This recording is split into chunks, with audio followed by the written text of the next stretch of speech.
Tonight was our annual Trading with China event.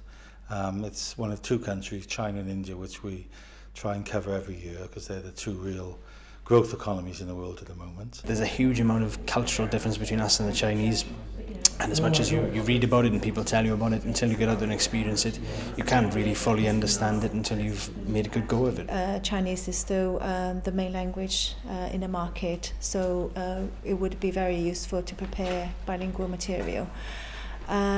Second is be prepared for long-term commitment. Saying long-term, it doesn't have to be 10 years, but it's to keep showing up yourself and keep the relationship, keep regular communications. That's the key. There are plenty of events you can attend, and there's plenty of government support as well that you can get.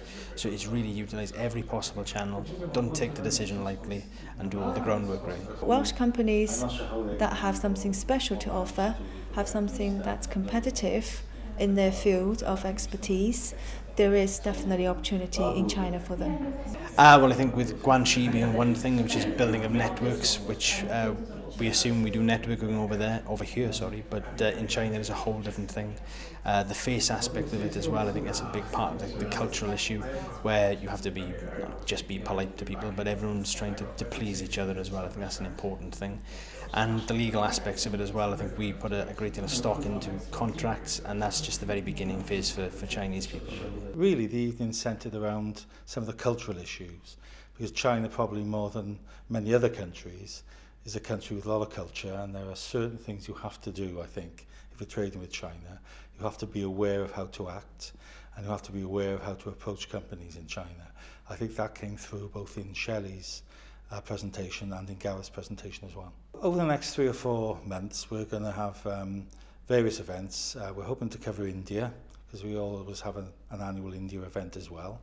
We're also looking at Brazil. Brazil is a part of the world we haven't done before, but as I mentioned in the presentation, the economy this year is going to grow by about 6% in Brazil, and it's fast coming up on the rails behind the likes of India and China. So there are fantastic opportunities in a country with a population of over 140 million. There must be fantastic opportunities for Welsh companies to consider exporting there as well. We may touch on USA as well. We'll have to see how we go with the speakers.